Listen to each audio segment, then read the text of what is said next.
Hey there, magic ones. Welcome to your 2025 year ahead tarot reading. Again, I say this every year. I can't actually believe that I'm doing this again and that we are at the end of the year. So I'm really excited to bring you through these readings. I've been working really hard on them.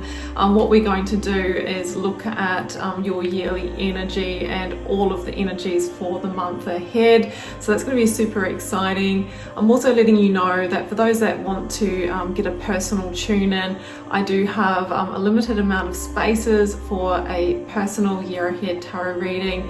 It's my most in-depth offering, so in that I will be doing similar to what we do today for the first part of the reading, but then we do detailed spreads for all of your major life areas. So we look at work, career, business, money, investment, finance, love and relationships. You get to choose an area. So it's a 90-minute reading and it is supported by a PDF where I summarize all of the info for you.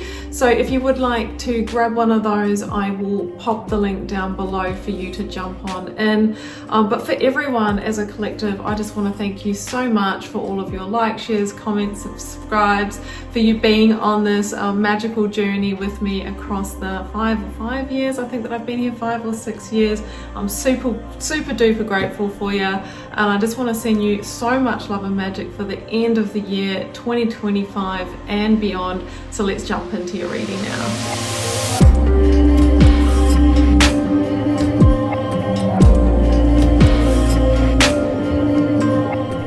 Sagittarius, this is your tarot wheel. These are your monthly energies for 2025. So we've got a pair of cards starting January around to December. And in a moment I will read those for you, okay? That'll give you the high level energies for each of the months. But we're going to get started here with a major arcana card. So I've got just the 22 big themes of the tarot here. And I want to know which one you are working with.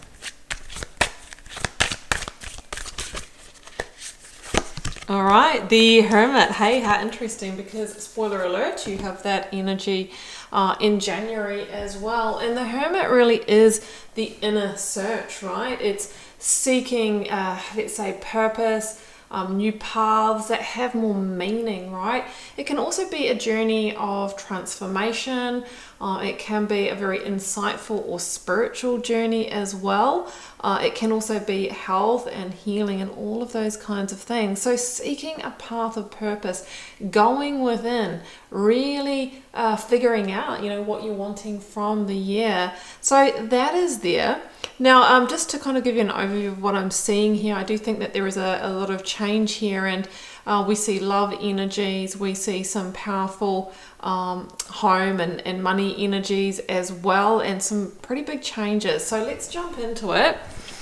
January, I'm going to kick off there. So we have the Hermit, that guiding energy. It feels like that really is the theme as the year begins for you. Comes in with the Queen of Wands, which could be indicating, your personal energy in this reading. So it feels like you are on this kind of deep inward journey in January. Like you might have had some big changes, towards the end of 2024. You might be reevaluating them, okay?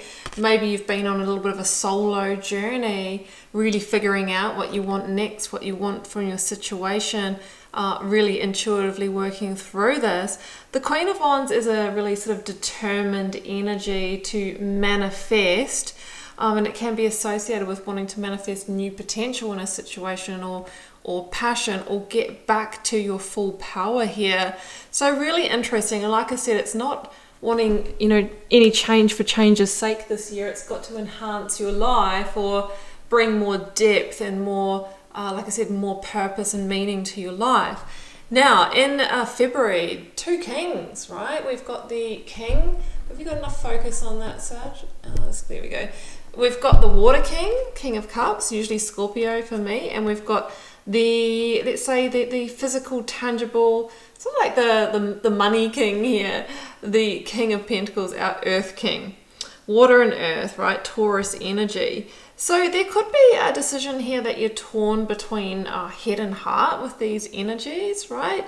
There could be two people, two choices of people. if this is around love for some of you, okay, it's a very, very expansive reading, so I'm going to give the different scenarios that I'm feeling. You might be making an emotionally intelligent decision around work, career, business, or a higher commitment, right, in a relationship, whether to commit to a relationship, whether to reevaluate a relationship, whether to change jobs, or you might be, have an opportunity to move up the ranks as well, because double king energy is really a deep sense of maturity and power. There could be something around a father or father-in-law, or someone in a position of authority as well that can maybe give good advice or finance, something like that. Okay, so that's your energy for February. Now March, Page of Pentacles and Ace of Cups. We could see new love in March, or a reconnection, an emotional new beginning with the Ace of Cups. And the Page of Pentacles talks about a milestone towards that, or a messenger of opportunity. For those of you that are wanting to conceive a child, this is really probably the strongest month of the year for that. Okay, so the Ace of Cups can be that, but an emotional new beginning. So it's not limited to love and conception, but if it is in work, career, it's something that, like I said, it fills your cup, like I've found that purpose. This is it. And we see the first step towards it, the first milestone, or the offering coming in. April, 8 of Wands and the 2 of Swords. So there could be a message or a communication that you receive that puts you at a decision point or a crossroads. 2 of Swords, I've got to weigh this up, and we're being asked to see all the details to go within again. Now the 8 of Wands can be a message that provides a change in path, a change of direction, and it's usually quite like a doing a 180 degree turn. Like you thought you were heading right and then you're heading left. You might do a hard left on a situation, or return to a situation, revisit a situation. And it's a lot of energy coming into whatever life area this is, and it could be associated with that Ace of Cups, from the previous month. So a message of opportunity, you might be weighing it up. What should I do? And it's interesting because in your May, we've got Judgment and the Death card, right? It's called Transformation in this deck. So you make the final judgment call this month, and it's liberating. In both of these cards, I see people that are coming out of these constrictive spaces, right? Maybe you're finally coming out of that hermit mode back to the world. I've transformed, I've liberated, I've figured it out. Like, I'm ready for the world, I'm healed, right? So there could be awakening here, spiritual awakening. There could be a little bit of divine orchestration with this energy as well. But ultimately, we see what could be powerful cycle shifts. The transformation card or the death card can bring endings and beginnings. You might be on the receiving end of a judgment call, or you might make a judgment call. But either way, there's light at the end of the tunnel. There's new energy coming in that transforms a situation, but also transforms you at the very core of your being, especially with the Hermit here as your major arcana. It's very transformative. Okay, we have got June, double major arcana, the Chariot and the Empress. Wow, okay. So when we get double major arcana, it just means it's like, has more weight to it, right? It's more significant. You might be moving forward towards an Empress, right? Gender inspecific, but somebody who's very attractive, beautiful, got this beautiful sensual energy, right? For some of you.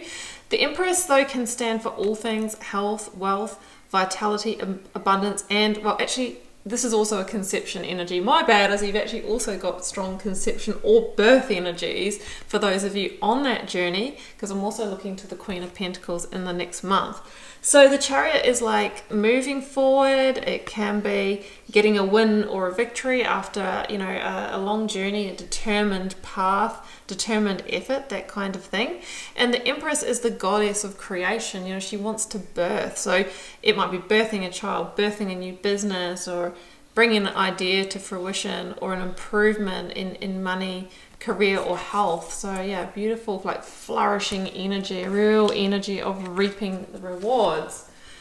In your July, we see the world, the universe, and the Queen of Pentacles. So you know how we had Judgment a couple of months ago, and like that's the second to last of the major arcana. Well, this is the last one. So maybe, you know, whatever was kind of changing, or the Judgment call from a couple of months ago, it's like we are in the new cycle now. And the Queen of Pentacles, Capricorn energy might be significant. It can be a mother energy, motherhood, mother-in-law, but it also is a nod to work, career, business, growth, home renovation, moving home, selling home. Some of you might change work, career situations. An investment might mature or pay. You know, as I'm reading this, I know crypto is peaking. There could be another peak this month. It's also asking you to take a grounded, practical approach, okay? It's not about making whimsical decisions or flippant decisions or changes. It's really about looking at the data, looking at the details, observing, and then taking practical, earthly, tangible action from that place, okay? So they are the themes that I see there, and whatever you start that month, right? Which one are we in again? I think it's August, isn't it? September, October, November, August, September, October, November, December. No, we're in July. Sorry, I do get a bit lost sometimes when I get really deep in thought on the card I'm reading, and I'm like, gosh, what month are we on? So in July, yeah, whatever you start here, it could end up really long term, like a 10, 20 year cycle, or even like if it's a commitment or moving homes, like you could stay in it forever. So it's pretty significant. Now, August, right? We have arrived at August. Two of Wands and the Hierophant, Taurus energy. So you do have quite a lot of that earthy energy coming in, Sagittarius. The Two of Wands is looking to the future. It's expansion, it's possibility. Could be an expansion of work, career, business, or a relationship. There could be marriage, there could be commitment, there could be moving in. The Hierophant is the structure, the system, the hierarchy, and going further within that, there could be a leap of faith. Some of you, if you did buy a house, sell a house, or you know that sort of thing, you might be moving into it, relocating. The Two of Wands can bring a shift. And you could get the keys, you know, you put the key in the lock, and it might be the key to your career, the key to your future, the key to your new home, the key to rising up. Sometimes the Hierophant's a teacher, a spiritual teacher. Some of you might graduate and sort of get out there in the world. You know, some of you might retire, right, and be looking towards the future and all the plans, the exciting things that you're going to do. So a real point of change that has some kind of like longer term reaching impact. October, September. My bad. September. I've been really good up until now, and now I'm just really starting to drop the ball. Okay, Six of Swords and the Leo energy of strength. Okay, more movement energy. Like there could have been, this can be travel, just saying. Strength and courage for travel. You know, it could be a big trip, or, you know, often if we go for a travel to an intrepid place, like we take our strength and courage with us. But also, the strength card is associated with, you know, the heart, the Leo energy, and having the backbone to follow the heart towards new potential. So there could be a call of the heart, Six of Swords, to set sail towards someone or an opportunity. It often talks about a journey into the unknown or landing on new shores. You know, like sometimes we can be concerned about loss with the Six of Swords, or we might be moving on from a double disappointment, something like that, and digging into the reserves of strength and courage.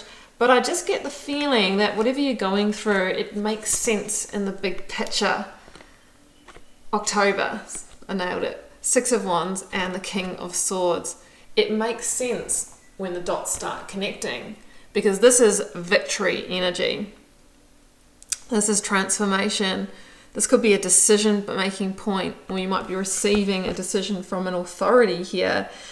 The Six of Wands is good in terms of recruitment. It is good in terms of a win, like being rewarded, being recognized, because the King of Swords can be, you know, being like the big scale, right? Being recognized for doing a really good job, going above and beyond. So you could be, you might stand out in the online space as well if you've got an online business, or in the workplace, something like that. But the King of Swords, again, it's like the dots connecting, and maybe if you had gone through some kind of disappointment the month before, you're very clear by October that it was divine redirection, because something better, more stable, more balanced has been orchestrated for you. Now that's Aquarius energy. Can link to technology, IT, if those tools are involved, or that's involved in your work as well. But really very much big picture vision or big picture moves that really pay off. So November, 8 of Pentacles and your card, Temperance. You are on form in November, Sagittarius. Again, we see the triangle. You're in balance, maybe towards work, career, money, and what you're really invested in or working towards, all paying off, all building. Temperance talks about things coming together, really finding the sweet spot, the alchemy taking place, divine orchestration, divine protection. The Temperance energy is also the card that comes after the Death card. So it's like a rebalancing, calm after the storm. Things really, really being on track and being in your self-empowerment. And December, 4 of Cups and 3 of Swords. Yeah, so look, there could be a disappointment in December, but it feels like it's redirecting you towards your joy and growth. It feels like something that you are contemplating rather than being on the receiving end of. So you might decide to sever ties with a friend, or for some of you, a romantic partner. Only take that if it resonates. Or an employer, or there could have just been like something that didn't turn out exactly as you'd hoped to. But remember, coming back to that message of the Hermit, it's all leading you to a greater sense of purpose. And the 3 of Swords is a 3 for a reason. It shares the number with the Emperor, saying that when we do have something that is a loss or a disappointment, it really is an opportunity to create and recreate in a direction that brings us more happiness, more fulfillment, and a lot more joy. So Saggy, that's what I have for you for your year ahead. I hope that resonates, and don't forget to check back in throughout the year, because it often makes a lot more sense as you are journeying it. What else? Yes, if you do want to get a personalized version of this reading where we do a tarot wheel like this for you, which is just part of the reading, then we dive into all of your life areas, you will find the link down below where you can explore that offering in more detail. And just regardless, I want to wish you an incredible year. May it be your best one yet. I'm sending you so much love and magic. Do take care, Sagittarius. Bye for now.